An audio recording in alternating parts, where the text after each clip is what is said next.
Lee Naeem sits on her couch, drawing on her tablet. She's finishing an illustration for a children's book, a fluffy cat tangled in a ball of yarn. The apartment is quiet, smelling of paint and tea. She feels good. The door opens without knocking. It's her younger sister, Hanul. She enters like a hurricane, wearing brightly colored athletic leggings and carrying a bag from that expensive gym Naeem would never go to. "Listen, I have an idea for you," Hanul says immediately, kicking off her sneakers. Her eyes light up. Naeem doesn't even look up from her tablet. Hanul's ideas usually revolve around cardio workouts or salads without dressing. "What other idea? I'm working." "Not a job, but saving your personal life." Hanul plops down on the couch next to her, making Naeem sway. "There's a guy at my club. He's a bomb. Black, Korean, muscular. Can you imagine? Absolutely perfect. And he's polite, not like those rude guys." Naeem places the tablet on the table and looks at his sister. She already knows where this is leading. "Hanul? No. You're not even listening. His name is Min. I've talked to him a couple of times. He's always alone. No girls with him. I told him I have an amazing sister, smart, talented, with a wonderful character. You forgot to add overweight and zero interest in the gym," Naeem says dryly. She reaches for her cup of cold tea. "Stop it! You're beautiful!" Hanul grabs her hand. "Jung, oh, just to meet. One date. Blind. It's romantic! Romantic!" Naeem looks at her drawings, at the safe, colorful world she creates. Her world is simple and predictable. Blind dates with perfect guys from gyms are not included in this world. Hanul hasn't let up for 3 days. She sends photos of the gym. "He's working out here." The photos only show the exercise equipment. Then she sends a voice message. "I was passing by today, and he was so polite. He made way for me. He's definitely not rude." Naeem ignores her. She works. She draws a cat who has finally escaped from a tangle. The cat is happy, but in the evening, standing in the shower, she looks at her reflection in the foggy glass. Her body. It's soft, rounded, not like the girls on Instagram. Hanul. Not what a girlfriend should have with a guy from a premium club. She imagines him, fit, confident, with a body that doesn't hide flaws, but rather demonstrates strength. He looks at her. In her imagination, his gaze slides over her, and in his eyes, there is no malice, no mockery. There is simply nothing. Indifference, apathy, as if looking at nothing. She dries herself off with a towel. She's uncomfortable with her thoughts. She's not a coward. She earns her own money, rents her own apartment, and deals with her own problems. But this area, the gaze of men, especially such men, is a different territory. Here, she feels vulnerable. She goes into the kitchen where Hanul is cutting vegetables for her dinner. Hanul says without looking at her, "What?" "He asked if you were really an illustrator. He said it was interesting. See? He's not just interested in sports." Naeem is silent. "Interesting." A light word. It means nothing. "He's just being polite," Naeem says quietly. "The kind of guy, he probably has a girlfriend. Or 10. He won't pay any attention to me. It would be awkward. Humiliating." Hanul puts down the knife and turns around. "Hiring. One time. If it's terrible, I'll never say a word again. I swear. But what if it's good? What if it's good?" This phrase gets stuck in my head like a splinter. It interferes with my work. The cat in the illustration looks somehow sad. Naeem understands that Hanul won't give in. His sister will talk about it at breakfast and dinner and send messages. It's an endless noise that interferes with his life. She makes her decision not out of hope, but out of desperation. To achieve silence. To get her sister to leave her alone. One date. She'll go, have an awkward evening, and that's it. She'll be able to say, "I tried, it didn't work. Don't bother me anymore." She opens her closet. There's a lot of comfortable stuff there. Wide leg pants, loose dresses, oversized sweaters. And then there's this dress. She bought it 2 years ago for a friend's birthday. It's dark blue, understated, but the fabric is expensive. And the cut is magical. It's not tight, but it softly accentuates the lines, creating a graceful silhouette. It makes her feel not fat, but accomplished, feminine. She takes it off the hanger. The dress smells of mothballs and the past. She puts it on and looks in the mirror in the hallway. Yes, she's not a model, but in this dress, she looks dignified, respectable. Her straight, light hair contrasts with the dark fabric. She puts on light makeup, mascara, a little eyeshadow, not to hide, but to be present. Hanul, seeing her, freezes with the phone in his hand. "You see," she exhales, her eyes growing moist. "You're a beauty! I'll write to him and tell him you agree." Naim doesn't feel like a beauty. She feels like a soldier on a mission. The goal is to survive the evening. The address Min, just Min, no last name, sends her takes her not to the neon-lit downtown area, but to an old, quiet neighborhood. There are tall trees and old houses with stucco moldings. She walks along the sidewalk, checking the map on her phone. She's nervous. Her stomach is a little wobbly. She finds the number. It's not a flashy restaurant sign. It's just a frosted glass door in a stone arch. No name, just a small plaque engraved, quote, 0. She's never heard of such a place. Naim hesitates. Maybe it's a mistake? Maybe her sister got something mixed up? But no, the numbers match. She takes a deep breath and pushes the door. The door opens silently. Inside, she's greeted by a wave of warm air, the scent of old wood, expensive leather, and subtle perfume. And sounds. A lively, languid saxophone. This is a jazz club. It takes her eyes a moment to adjust to the dim light. The space is tiny. Just a few tables upholstered in dark fabric. The walls are dark wood, covered with old black and white photographs of musicians. 3 people share a small stage. A pianist, a double bass player, and a saxophonist. They are absorbed in the music. The place is expensive. It's felt in every detail. In the heavy velvet curtains, in the crystal glasses on the bar, in the silent movements of the waiter in his perfectly tailored suit. This is not a place for casual dates. This is a place for the elite. The anxiety inside Naim tightens into a tight knot. The waiter approaches her gently. "Can you find someone, miss?" She tries to speak confidently, but her voice is quieter than usual. "Someone is waiting for me. I believe it's for Min." The waiter nods almost imperceptibly and casts a quick glance into the depths of the room. "Please, come in." He leads her past the stage. Naim feels people looking at her. Not many people, but their gazes slide over her dress, over her hair. She looks down at her feet, at the patterned carpet, and so they approach the table. It stands in the very corner, in an alcove. A man sits behind it. Her first impression is of strength. A young man. He could actually be around 26. He's black, with a clean-shaven face. His athletic build is visible even through his simple black shirt, open at the collar. The shirt is high quality, fits perfectly, but doesn't scream brand. He sits relaxed, one hand lightly tapping his fingers on the tabletop to the beat of the music. In the other, he holds a glass of water. He doesn't see her right away. He looks at the saxophonist, and his face is focused, even a little stern. There's no softness in this face. The cheekbones are sharp, the chin is firm. This is the face of a man accustomed to making decisions. Then he turns his head. His gaze finds her. This gaze is not fleeting, not politely gliding. It is scrutinizing, quick, piercing, like a scanner beam. In a split second, he reads everything about her, from her hair to her shoes. Naim feels this gaze physically, almost like a touch. And then, instantly, his expression changes. The sternness dissolves. The corners of his lips lift into a polite, reserved smile. He stands. He is tall, much taller than her. His movements are smooth, but filled with hidden power, like those of a large, confident animal. He waits for her to approach. Naim takes the last steps toward the table. Her heart is pounding somewhere in her throat. "Lee Naim," he says. His voice is exactly as she imagined, low, calm, well-trained. There is no nervousness in it. She nods, unable to utter a word. "I am Minju. I am so glad you came." He extends his hand to shake. His palm is dry, warm, his grip confident, but not squeezing. He holds her hand for a second longer than is necessary for a formal greeting, and then releases it. "Please, sit." He pulls out a chair for her himself. He does it easily, with one hand. The wooden chair is heavy, but there is no effort in its movement. She sits. Now they look at each other in the light of the small lamp on the table. He smiles again. His smile is beautiful, white, but it does not reach his eyes. His eyes continue to watch. "Did you find this place without any trouble?" he asks. "Yes," Naim finally says. "Although, I've never been here. I wasn't expecting a club. I like silence," he says simply. "And here there's good music and no prying eyes." No prying eyes. An odd phrase for a date. "Minju," she begins, trying to catch something familiar.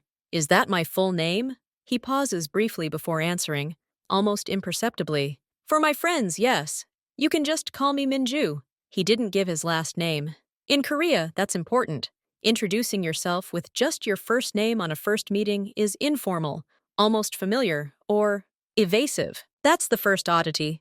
The first, very small, lie. The conversation begins with formalities. He asks if she would like something to drink. She orders water with lemon. He nods to the waiter, and he disappears silently. He talks about music. He knows about jazz. He doesn't just like it. He knows the names of the musicians, the albums. He talks interestingly, without being boring. He asks her opinion. He listens when she talks. Really listens, without interrupting, looking into her eyes. He's witty. He tells a funny story about how he tried to learn to play the saxophone as a teenager. The story is funny, self-deprecating. He knows how to laugh at himself. It's disarming. He's considerate. He notices that she shudders from a slight draft and gestures for the waiter to turn down the air conditioning. He makes sure her glass is always full. He's perfect. Too perfect. And this is precisely what begins to alarm Naeem. Because behind this impeccable politeness, behind these correct gestures, she senses something else. He sits too straight, yet relaxed. His hands rest calmly on the table, but his fingers sometimes tremble slightly, as if he were trying to squeeze something, some invisible spring. When he turns his head to look at the stage, his neck tenses, and the cords of muscle are visible. This is a body that is always on guard. This is not the body of an illustrator or an office worker. This is the body of a man whose physical strength is part of his profession. What profession? A trainer? Perhaps. But then why this hidden tension? Why does his gaze sometimes involuntarily slide around the room, checking out the entrance, the other guests, the bar? He is not simply enjoying the evening. He is in control of the space around him. And her. The waiter brings the menu. Minji Ju offers her a choice. She opens a heavy leather folder. The prices make her wince. One salad costs the same as her dinner for 3 days. Please don't be shy, he says softly, as if reading her mind. This is my invitation. I want you to try the fish here. It's excellent. He recommends dishes, explains them simply and clearly. He knows the menu by heart. She agrees. He orders the waiter in fluent Korean, but with an intonation that doesn't discuss, but rather states. The waiter merely nods and leaves. At that moment, the musicians finish their composition, and the club falls silent for a few seconds. Then the pianist begins something slow, melancholy. The lights on the stage dim even more. The lamp on their table becomes the only bright spot in their alcove. Minju leans back in his chair, his face immersed in penumbra. He listens to the music, and then she sees it. On his left hand, on his wrist, is a watch. It's discreet, with a dark matte dial and a simple steel bracelet. Nothing special. But in the dim light, the dial glows. Not the usual green or blue, but a very rare deep orange-red hue, almost like molten gold or smoldering coals. Naeem freezes. She's seen an article somewhere about special luminescent compounds used in deep-sea diving or military watches. They glow exactly that color, so as not to impair night vision, but be visible in complete darkness. Watches like these aren't sold in regular stores. They cost a fortune, or they're given out for special status. Minju notices her gaze. He slowly lowers his hand from the table, tucking the watch under the cuff of his shirt. Not sharply, but smoothly, as if adjusting the fabric. An old watch, he says casually. A gift. It glows funny. He smiles again. But now Naeem sees this smile differently. It's not just the smile of a cute guy. It's a screen. Behind this screen hides a man who wears a device on his wrist worth the equivalent of her annual salary, knows jazz like a professor, controls everything around him, and introduces himself only by half a name. The quiet, expensive jazz club suddenly seems to her not like a romantic place for a date, but the perfect cage. And the man across from her is not just the nice guy from the gym. He is an enigma. And her inner voice, quiet but clear, whispers, "Run." But her legs do not move. She is mesmerized and scared and damn intrigued. The food arrives. The dishes look like works of art. The fish melts in your mouth. Minju continues to be the perfect conversationalist. He asks questions about her work, not superficial ones, but deep ones. About technique, about inspiration. He seems genuinely interested. Just then, his phone vibrates quietly but insistently in his pocket. He moves to turn it off, but glances at the screen. A shadow appears on his face. It's very slight, but Naeem notices it. His whole body freezes for a moment. "I'm sorry. This is very important. I need to answer," he he says, a note of steel creeping into his voice, polite but firm. Of course, Naeem nods. He stands up and moves to the far corner of the room, near the door to the utility room. His back is to her, but she can see his profile. He lifts the phone to his ear. He doesn't say, quote one, he simply listens, and his face changes. All that warm, attentive mask disappears in a second. His features sharpen, his eyes become narrow, cold, like blades. His lips press tightly into a thin line. He says something quietly in response. One short word, then another. His voice is inaudible, but you can see the tension in his jaw. He glances quickly at their table, and in that look, there is no Minju she just saw. It is the look of a commander assessing the situation on the battlefield. Then he looks at the bar. Naeem involuntarily follows his gaze. There, at the bar, sits the same large man. He's not drinking, not looking at the musicians. He's looking directly at Minju. Their eyes meet. The man at the bar bows his head slightly, as if receiving an order. Minju speaks into his phone again and hangs up. Before turning to face her, he runs his hand over his face. And when he turns around, the mask is back in place. A slight, almost apologetic smile. Quote 2, he says, sitting down. Quote 3, quote 4. Nem says, but her voice sounds a little muffled. She's just seen a sliver of reality hidden behind this facade. And it scares her. Now Nem can't take her eyes off the man at the bar. He's sitting on a high stool, a glass of dark liquid in front of him, but he hasn't taken a sip. His back is straight, his shoulders broad. He's dressed in a simple but expensive dark suit. He's not reading, not looking at his phone. His eyes are constantly moving. They glide to the front door, to the other tables, and then back to them, to their alcove, especially to Minju. This isn't just a random visitor. This is security, personal security, and that explains a lot. The hidden power in Minju's movements, his control over the space, his special watch. Why would an ordinary guy from a gym or even a logistics manager need a bodyguard at a jazz club on a quiet date? Minju notices her distraction. He follows her gaze and sees her looking at the bar. His face remains calm. Quote 0, he says easily. Quote 1, a lie. It's the same lie as about the watch. The man at the bar isn't a friend. He's a soldier on duty. Name is silent, just nodding. She doesn't want to show that she understands. She needs to think. She feels stupid. She's sitting at a table with a man with armed guards, eating expensive fish as if nothing happened. Her sister Hanul has no idea what she's gotten her into. She decides to test him. Straightforward and simple.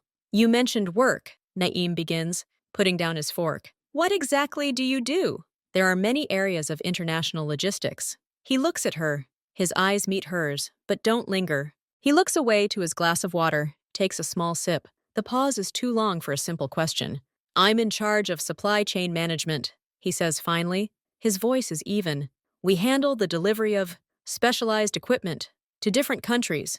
We often have to solve unexpected problems, like that call. He tries to smile again, but it comes out forced. Equipment? What kind? Naeem insists. She doesn't know where this courage comes from. Maybe from fear that has turned into curiosity. Medical? Industrial? He says vaguely, waving his hand away. Boring details. I don't want to bore you. Your work is much more interesting.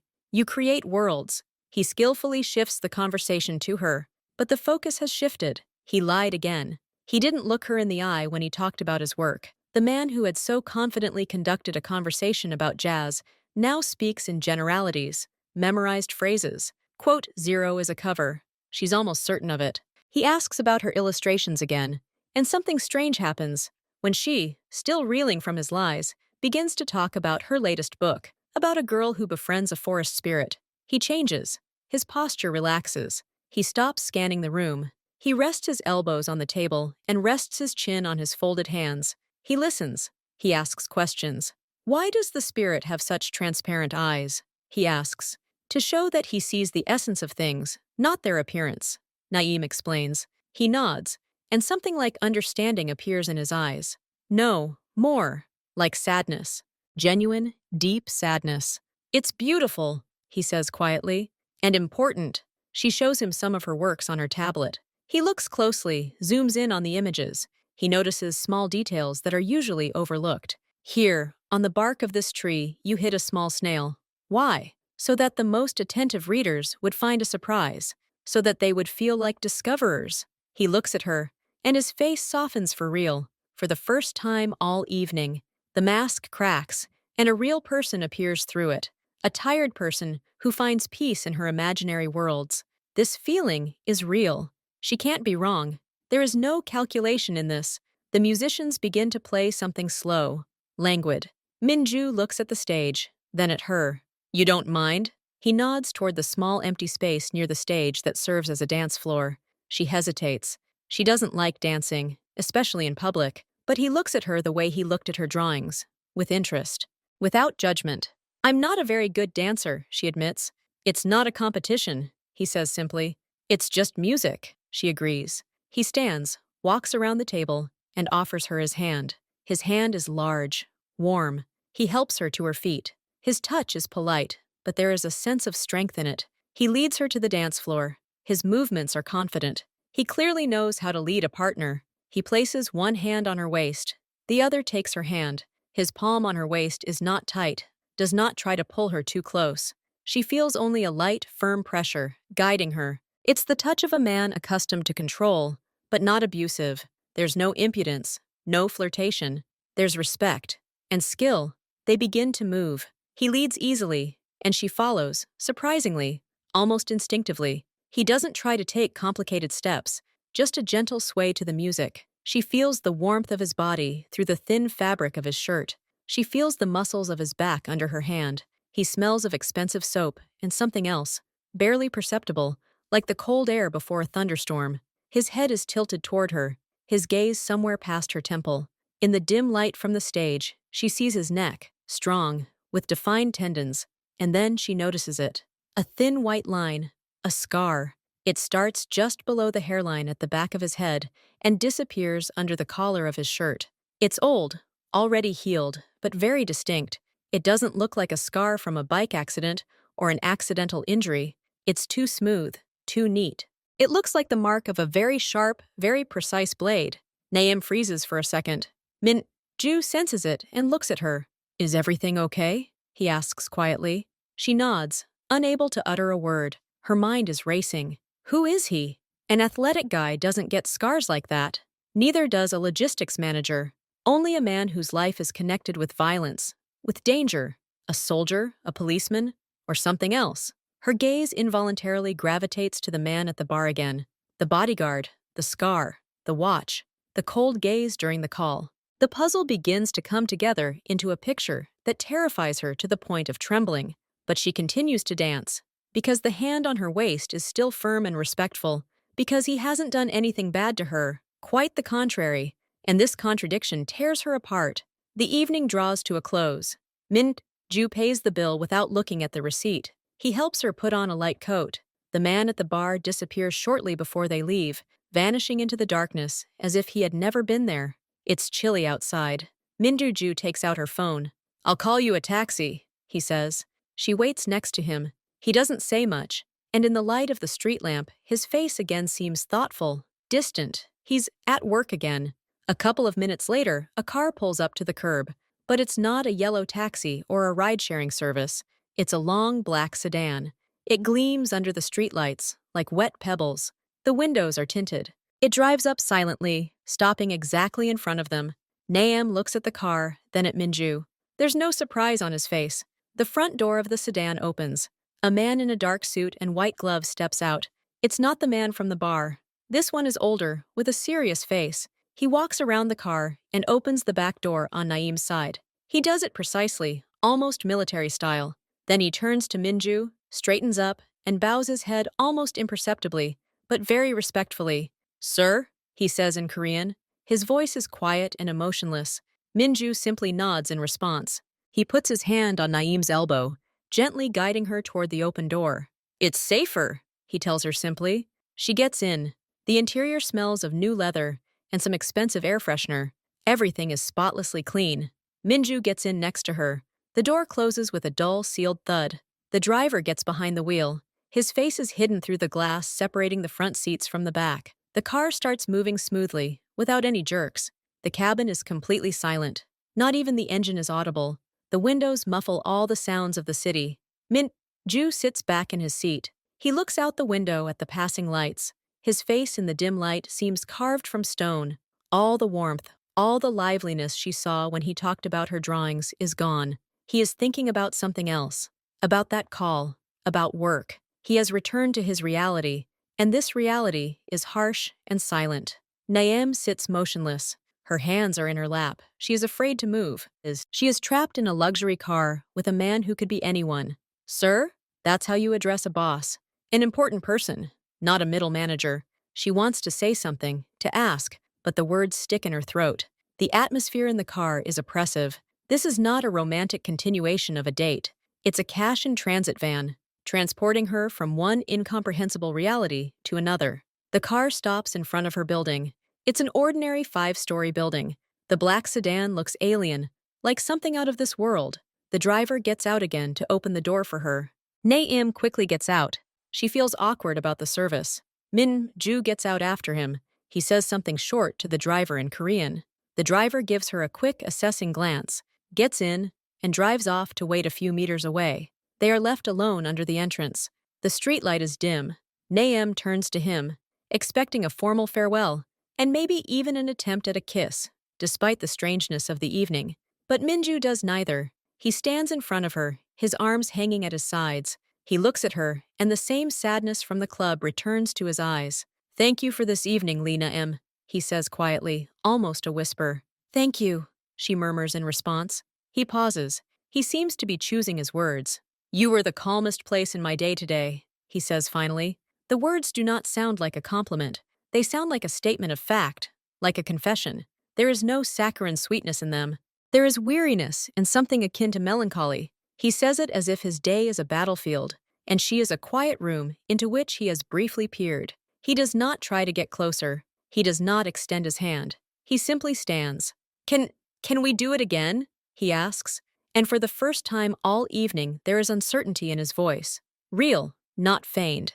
Naeem looks at him, at the man with the scar on his neck, with secret security, with watches worth tens of thousands of dollars, who has found peace in her childhood drawings. She should say no. She should turn and leave. But she nods. She cannot formulate the word. A weak but sincere smile appears on his face. He nods back, as if he's received an important message. Quote, _0 _. He waits for her to open the door to the building and step inside. Through the glass, she sees him turn and walk to a waiting black sedan. He gets in, and the car disappears silently into the night.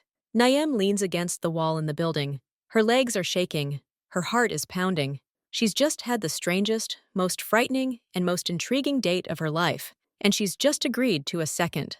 Lee Naeem wakes up in her ordinary apartment. Sunlight falls on the parquet floor. Outside, the familiar city hums. She makes coffee and turns on her computer.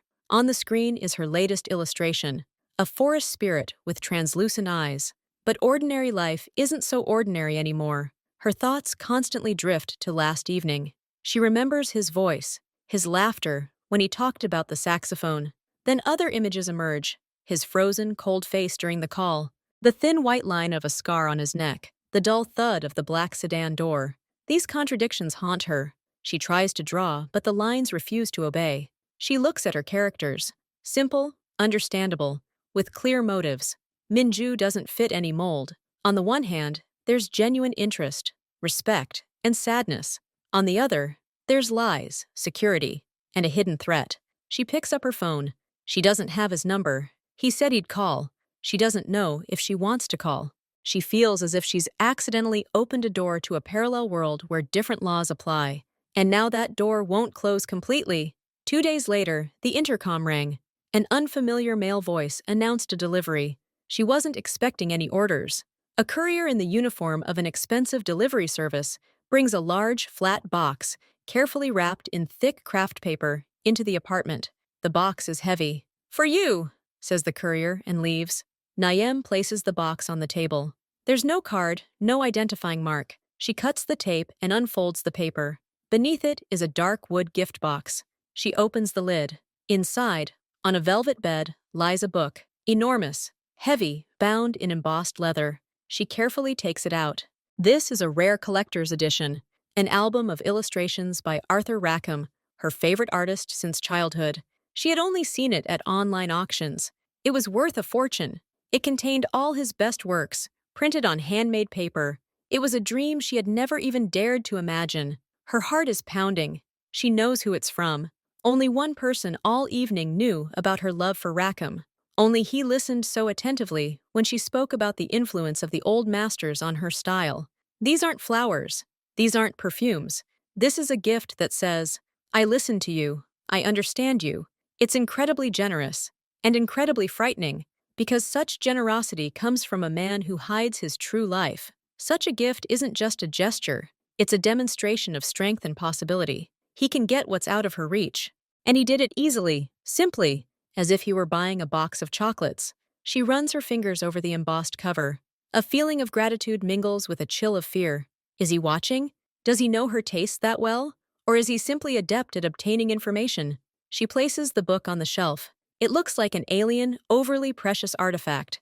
Hanul calls in the evening. Her voice sounds agitated, not like usual. Naeem, hi. Listen, that night, did you really meet that guy? With Min? Yes, I did, Naeem answers cautiously. Why do you ask? I was at the club today. I asked the manager about him.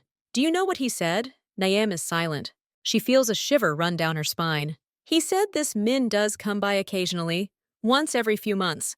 But he's not a member. He pays a one-time fee, always in cash.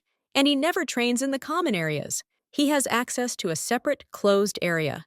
Outsiders are not allowed in there. The administrator said he's strictly forbidden from even discussing this client. Hanil pauses, her voice becoming quieter, almost a whisper. And he wasn't here today. I specifically came at the time the manager said he sometimes shows up. He wasn't there. Name, who is this guy? I saw some serious-looking men in suits approaching him back when he was at the club. I thought they were business friends. But now, I'm starting to worry. Naeem closes her eyes. Her worst suspicions are confirmed. He didn't just frequent that club. He had special status there. He paid cash to leave no trace. He had his own separate territory. Don't worry, Naeem says, her voice sounding false even to herself. Maybe he's just a very private man. A rich one. Rich is one thing, Hanul insists, but forbidden to discuss is quite another. Be careful, okay? Maybe you shouldn't see him anymore. But it's too late. She's already received his gift, and she's already said yes to a second date. After her sister's call, Naeem can't sit still. She sits down at the computer. She needs to know. She searches for quote 4, quote 5, quote 6. The results are few. She finds a website for a small company called quote 7 Industries, quote 8 International Shipping, Consulting, Supply Chain Management, quote 9 Minju, quote 10 Ju Industries. In the news aggregators, no mentions, no scandals, no successes. A ghost company. Then she does what she's afraid of.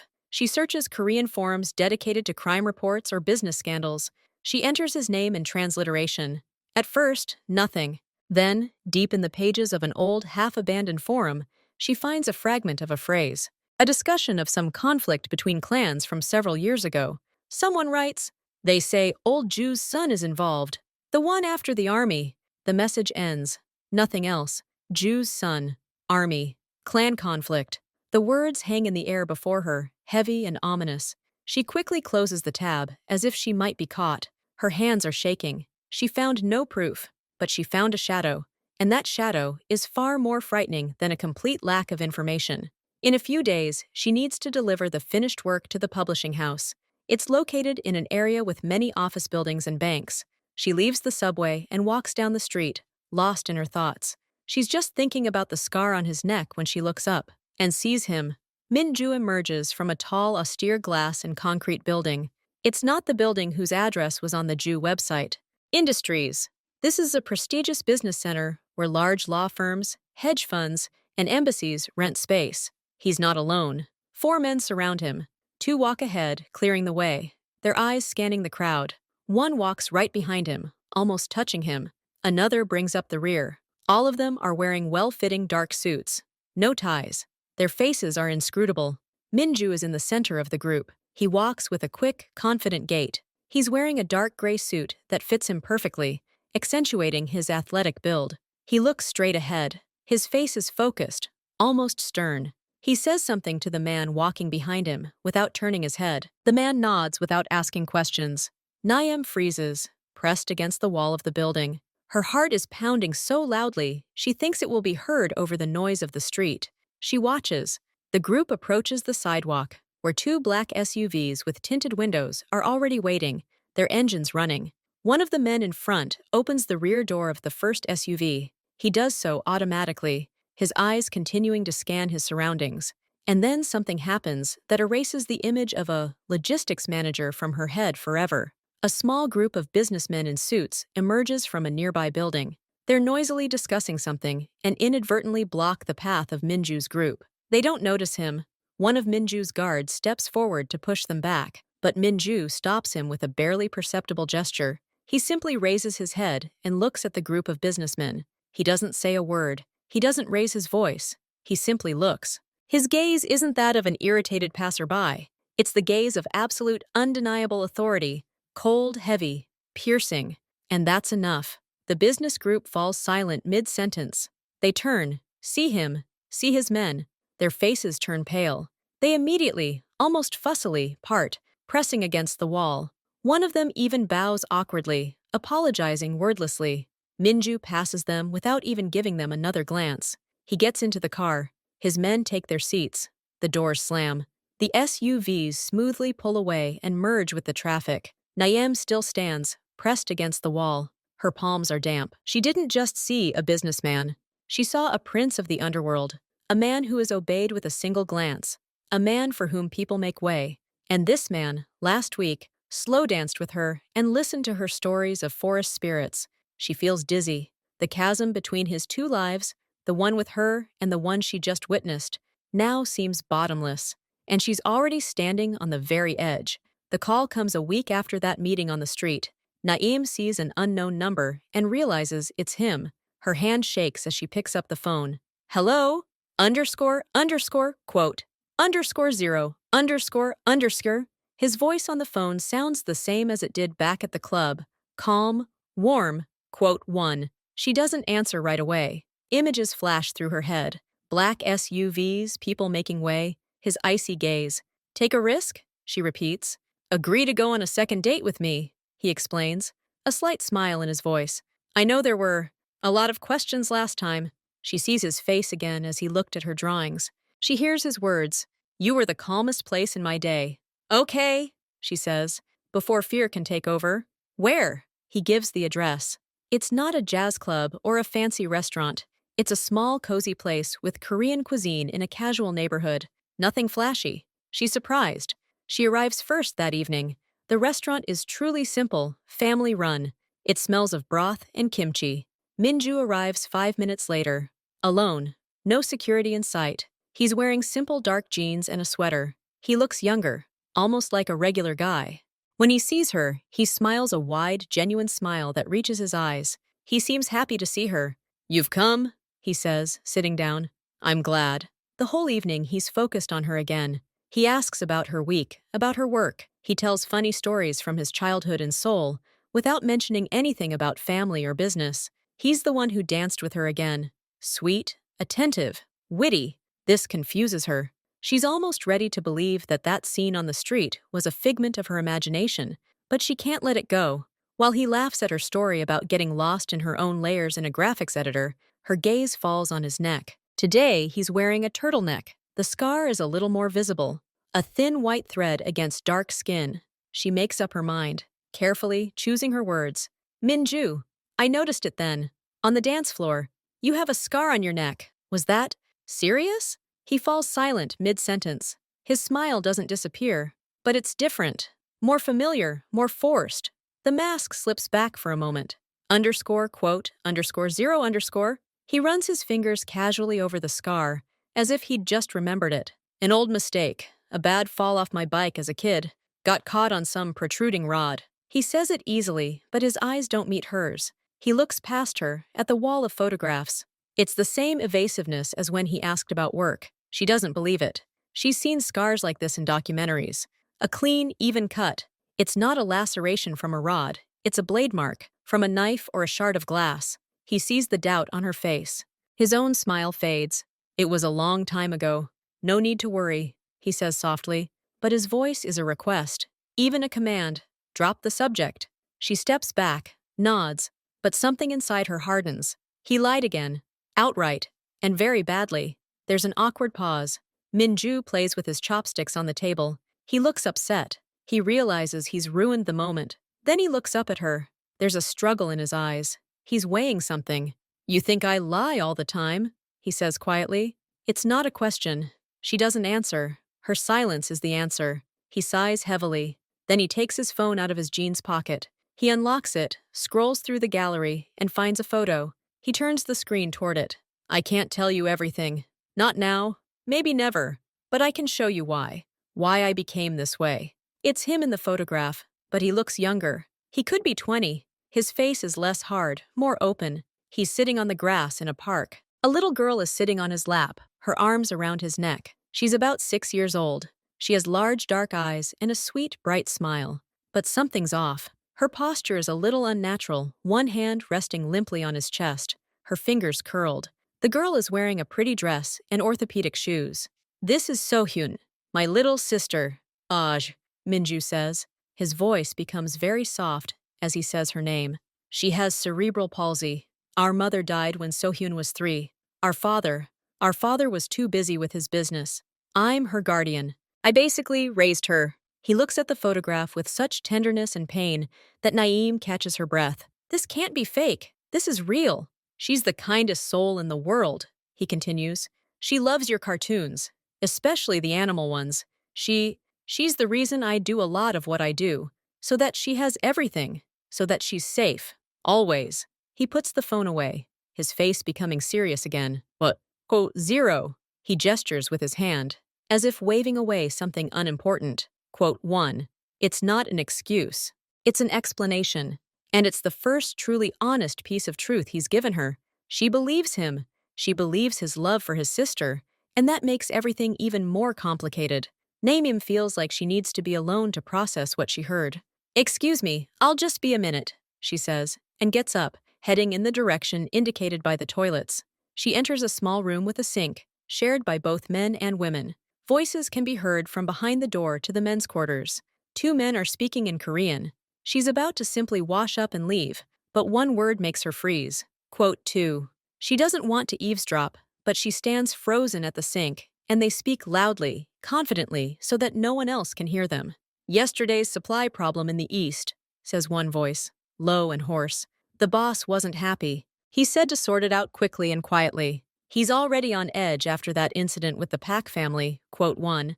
"They say the young boss personally oversaw the export. He took a risk. He always takes risks when it comes to his family, but that's his weakness.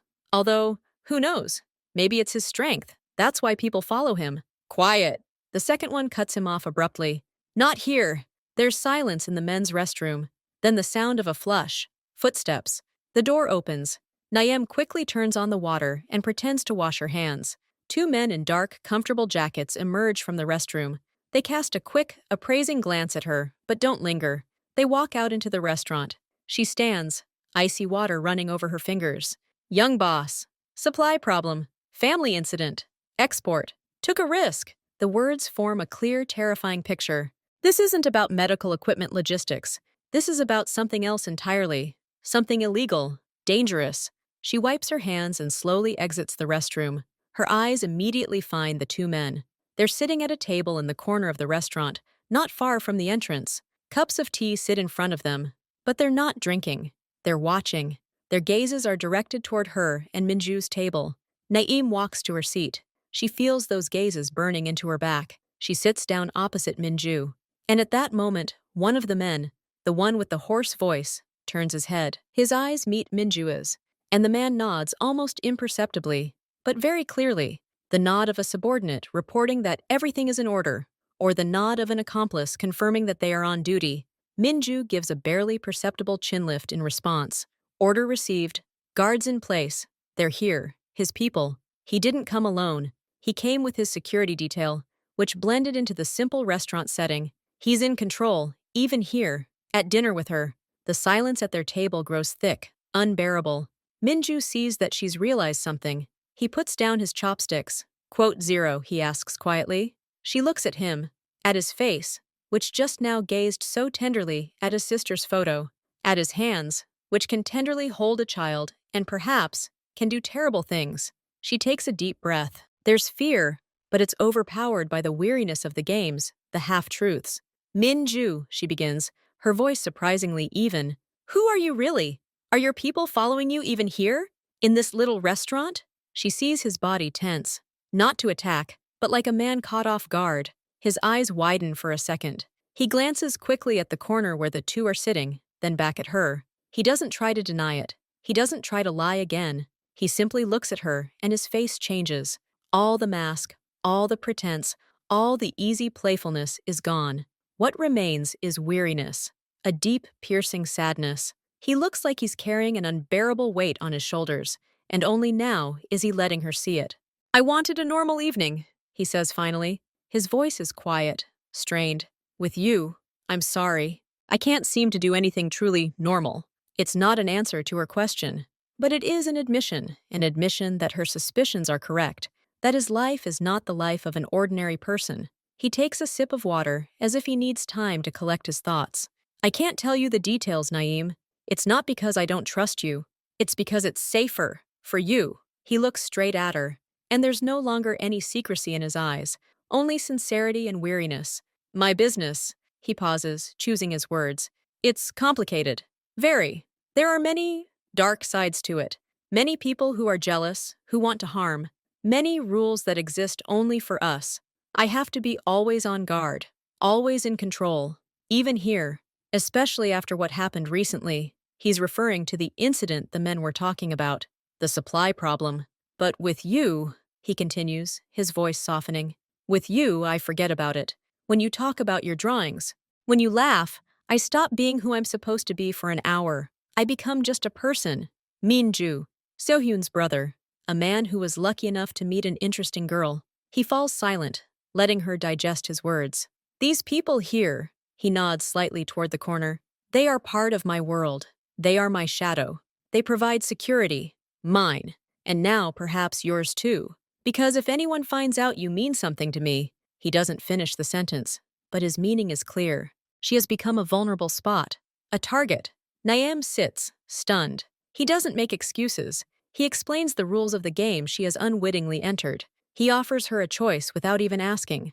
Continue communicating with a man whose life is a battlefield, surrounded by the shadow of guards, or leave before it's too late. He waits. He doesn't press. He simply sits across from her, finally removing all masks and looks at her. A man with two lives, offering her a place in the brighter one, but the price of entry is accepting the existence of the darker one. Silence stretches between them.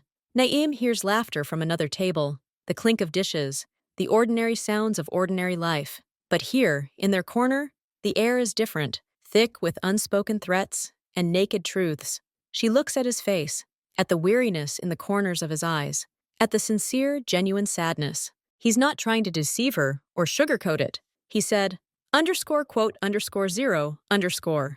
And this is, oddly enough, rings truer than anything he's ever said about logistics or bicycles. She's scared. Of course she's scared. He just admitted that his world is dangerous, that there's always a threat around him, that now, because of their meetings, that threat could reach her too. Any sane person should get up and leave. Now. But there's something else. Something beyond fear. His sincerity, when he spoke of his sister, his eyes when he looked at her drawings, his admission that with her, he forgets his dark world. It doesn't feel like a lie. It's like a rare ray of light in a dark room. And he invites her inside, knowing the room is dangerous. Her sister, Hanul, would scream, "Are you crazy?" Her own mind says, "Run!" But her heart remembers his hand on her waist as they danced. Firm but respectful. She remembers his quiet voice. "You were the calmest place in my day today." She takes a deep breath. Her hands shake under the table. She clenches them into fists. "I don't know what your business is," she says quietly but clearly. "And frankly, I don't want to know the details. I'm scared." He nods, his face growing even sadder. He's prepared for refusal. "But," she continues, and the word makes him look up at her, "but I believe that a man who loves his sister so much, who finds peace in children's drawings, that man can't be completely bad or lost." She sees a spark of hope flash in his eyes, very cautious. "I'm giving you a chance," Naeem says, "a chance to just be Min-ju with me. But I can't live in your shadow. I can't keep looking over my shoulder. I don't want to see those people. She nods toward his guards. If we, if we see each other, it has to be for real. Without them around. He looks at her for a long time. Then he nods slowly. It will be difficult, but I will try. For you. It's not a promise, it's an intention. And for a man in his position, perhaps that's the most he can give. A week passes. He calls her. They talk on the phone.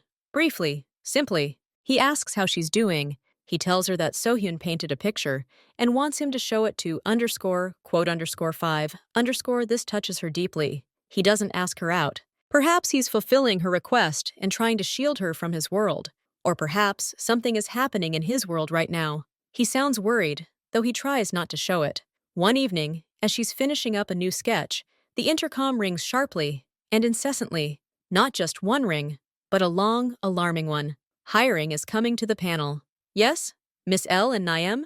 A male voice, formal and emotionless. Yes, I am. Who is this? We're from Mr. Min-ju. He asks you to gather the essentials immediately. You have 10 minutes. Her blood runs cold. It's not him. It's his people. What happened? Where is Min-ju? Why doesn't he call himself? Her voice trembled. The situation is urgent, with his sister. He needs your help. The details are in the car. Please open the door. We'll go up, both three. The words hit her like an electric shock. Sohyun, a fragile, smiling girl with wide eyes. Fear and reason scream at me not to open the door. But the image of the girl overpowers me. She presses the button to open the front door. A minute later, there's a knock on her door. Firmly, but not aggressively. She opens the door. Two men in dark suits are standing in the hallway, not the ones from the restaurant. She sees these for the first time. Their faces are professionally impassive. Miss L, one of them nods. Please gather your documents, phone, chargers, medications if needed, and clothes for a couple of days. Warm clothes. We'll provide the rest. What happened to Sohyun? Naeem asks, not moving from her spot. She's fine now, but there's a threat to her safety. The boss is moving her to a safe place. He thinks your presence is important for her right now. She knows you, she's not afraid of you. You can reassure her better than any of us. They talk about her as if she were a familiar character. So Min-ju was talking about her to his sister. So Sohyun really was asking about Aunt Naeom. Thoughts raced through her head. This could be a trap. But why? If he wanted to harm her, he had many easier options. And they were asking her to help a child, a sick child. She turns and runs to the bedroom. She quickly throws her things into a gym bag. Socks, underwear, a sweater, jeans, a warm jacket, her passport, her wallet, a tablet with unfinished work on it, a toothbrush. She acts automatically, her heart pounding somewhere in her throat. 7 minutes later, she's standing in the hallway with a bag over her shoulder. Security guards stand at the door, letting her in. She steps out onto the landing, and they follow, bringing up the rear. Down below, at the entrance, wait not 2 but 3 black cars. Not luxury sedans, but large, sturdy SUVs with tinted windows. One of the guards opens the rear passenger door of the second car. She stops at the threshold of the entrance. The cold night air hits her face. Behind her is her apartment. Warm light from the window. An unfinished sketch on a tablet. A cup of half-drunk tea. Her safe, simple, predictable life. A life where the worst thing you can worry about is a work deadline or a fight with your sister. If she takes a step back now, closes the door, she might never see Min-ju again. But she will remain safe, in her normalcy. Ahead, the open door of a strange car. A dark interior. Strangers with unreadable faces. A journey into the unknown. To a man whose life is a shadow and a danger. To his sick sister, who might actually need her help. It's a leap into dark waters. Unsure of the bottom, she stands on the edge of 2 worlds. One is familiar, but now seems bland and empty after the storm named Min-ju blew into it.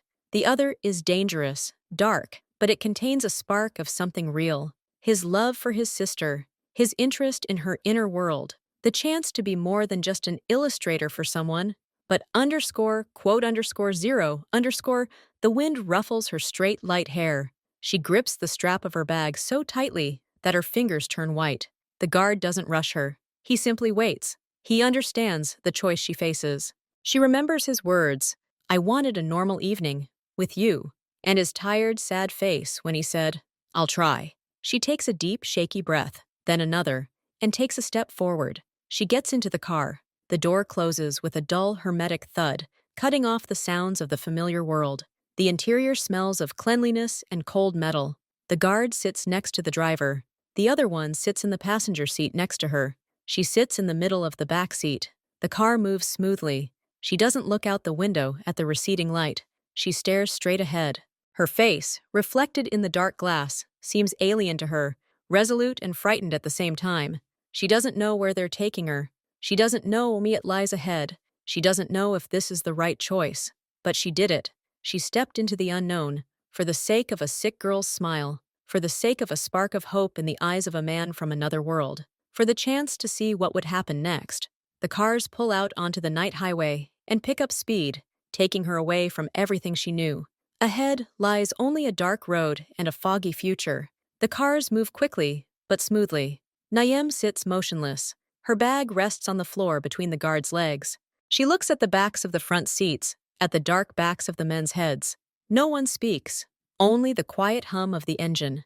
They drive for a long time, first along city streets, then along the ring road, then on to the highway leading out of town.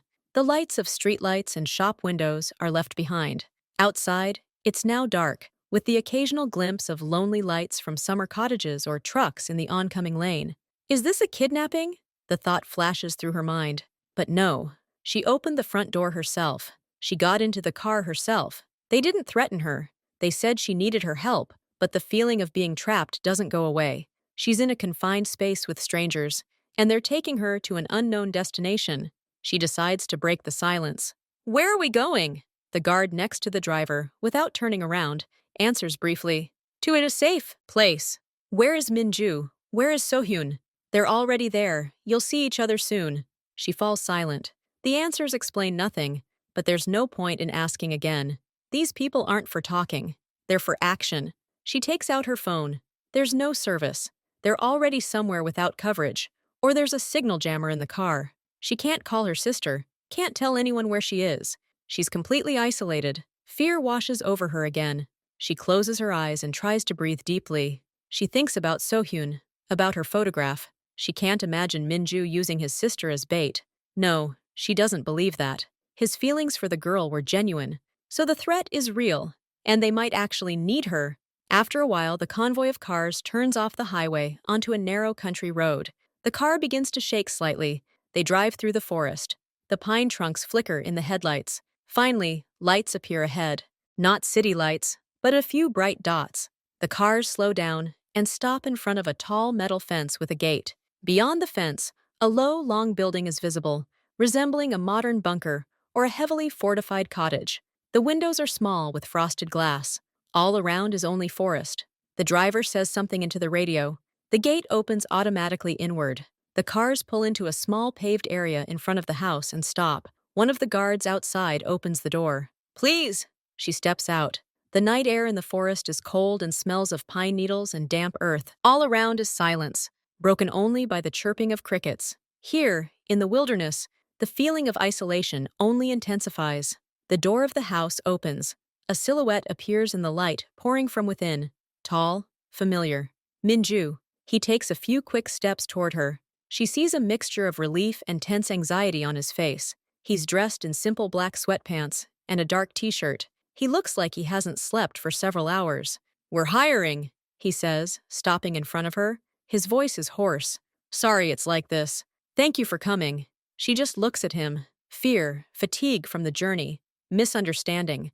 All of it is seething inside. "What's going on? Where's Sohyun? Is she okay?" "She's inside. Sleeping. She's fine now." He runs his hand over his face. "But this afternoon, there was an attempt. At our old safe house. My people reacted in time, but I can't take any risks. I moved her here. This is the most secure place." An attempt. He doesn't specify whose or what kind, but his face says it all. Someone tried to get to his sister, to hit him. A cold horror grips Naeem. This isn't some abstract business hazard. This is a specific child in a wheelchair being hunted. "Why me?" she asks quietly. "Why did you call me? You have people, nannies." He looks at her, and the same expression appears in his eyes as in the restaurant when he spoke of her calm. "Because she knows about you. I showed her your drawings online. She calls you Artist Unnie. After today, she's in shock. She doesn't understand why she was taken somewhere again, why there are new faces around. She's crying and won't let the nanny. She's afraid of my people. They're strange men to her. And you, he pauses, you're not from this world. You're kind. She'll sense it. You can help her not to be afraid. He asks her not as a friend or a girlfriend. He asks her as a healer of souls, as that very forest spirit with clear eyes, who sees the essence and brings peace. I don't know if I can, she says honestly. Just be with her, talk, draw something. That's all it takes. He turns and gestures for her to come inside. The inside of the house doesn't look like a prison or a bunker, but like a modern minimalist apartment. It has heated floors, neutral colors, and soft lighting. But the windows aren't curtained, but have armored shutters. She spots small black camera eyes strategically placed on the walls. He leads her down the hallway to one of the doors and opens it quietly. In a small room with a moon-shaped nightlight, there's a large bed. A girl sleeps in it, wrapped in a blanket. It's her, So-hyun. In person, she looks even more fragile than in the photo. Her thick eyelashes cast shadows on her cheeks. A breathing apparatus and several toys lie on the nightstand nearby. A middle-aged woman in a white coat, a nurse or a nanny, sits in a chair next to the bed. She stands and nods silently to Minju. She just fell asleep an hour ago, the woman whispers. Thank you, Minju replies just as quietly. You can rest now. Miss Lee will be here shortly. The woman leaves. The three of them remain in the room. He, she, and the sleeping girl. Naeem comes closer. Her heart sinks. This girl is the reason he lives in the shadow world, and she is also his most vulnerable spot. And now Naeem stands guard over this place. Ju says, if anything happens, just shout. People are on duty all over the building. He leaves, leaving the door ajar. Naeem sits down carefully in the chair by the bed. She looks at the sleeping So-hyun. All her anger, her fear, her mistrust of Minju melt before this fragile creature. She is not to blame for the world she was born into. She sits like that for maybe half an hour. Then So-hyun stirs, her eyes slowly opening. She sees an unfamiliar woman by her bed and freezes for a moment, her eyes wide with fear. Hello, So-hyun, Naeem says softly and affectionately. My name is Naeem. I'm your brother's friend. I'm that artist.